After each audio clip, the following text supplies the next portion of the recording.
परमेश्वर के अति पवित्र नाम की स्तुति हो। आत्मिक सुवार्ता में आप सभी का स्वागत है। आशा करता हूं आप सभी लोग अपने अपने स्थानों में स्वस्थ और सुरक्षित हैं। प्रभु की दया आप पर बनी रहे, यही मेरी आप सबके लिए प्रार्थना है।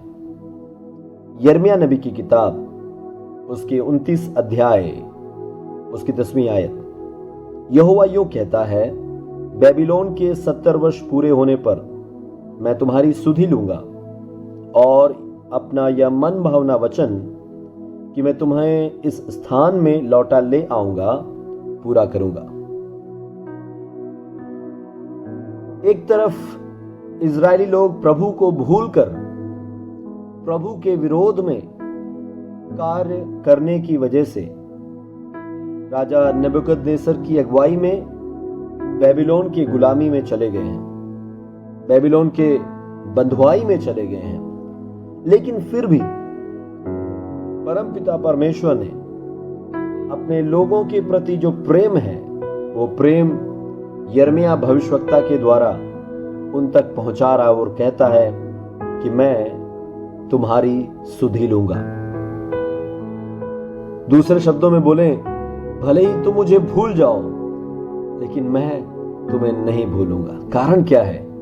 क्योंकि प्रभु ने इस प्रजा को नाम लेकर पुकारा है, प्रभु ने उन्हें अपने लिए अलग किया हुआ है, तो कैसे प्रभु उन्हें त्याग सकता है? मेरे प्रियो, यहां पर एक आत्मिक संदेश भी मैं इस प्रभात में आपको बताना और समझाना चाहूंगा। प्रभु ने आपको भी नाम लेकर पुकारा है। यिर्मयाह भविष्यवक्ता में जब हम पढ़ते हैं तो वचन हमें बताता और सिखाता है यिर्मयाह के विषय में कि मैंने तुझे तेरे मां के गर्भ में आने से पहले मैंने तुम्हें चुन लिया था। उसी प्रकार मेरे प्रियो, प्रभु ने आपको भी इस संसार में पैदा होने से पहले प्रभु ने आपको चुन लिया था। आप भले ही आज प्रभु से दूर होंगे, भले ही आज आप प्रार्थना नहीं करना चाहते होंगे, भले ही आज आप वचन के अनुसार नहीं चलना चाहते होंगे, भले ही आज आपको प्रार्थना, उपवास और इन बातों में आज मन नहीं लग रहा होगा, लेकिन फिर भी प्रभु ने अपना मन आपकी ओर लगा के रखा है। वो इंतजार कर रहा है एक अच्छे पिता के समान। वो अभी भी आपका इंतजार कर रहा है कि आप लौट कर आएंगे। वचन कहता है, मैं तुम्हारी सुधि लूंगा और इस स्थान पर मैं तुम्हें लौटा कर ले आऊंगा।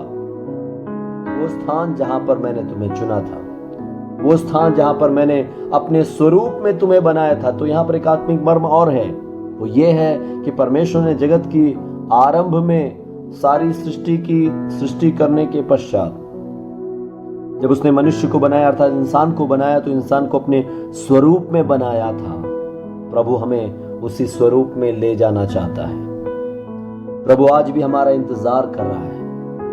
हमारे लिए एक मार्ग है और वो मार्ग एक ही मार्ग है जिससे हमसे कहा है, मार्ग सत्य जीवन मैं ही हूं, मेरे बिना कोई भी पिता तक नहीं पहुंच सकता है। अर्थात वो मार्ग कोई और नहीं है, वो मार्ग प्रभु यीशु मसीह है। मेरे प्रियो, हमने उस मार्ग को प्राप्त कर लिया है।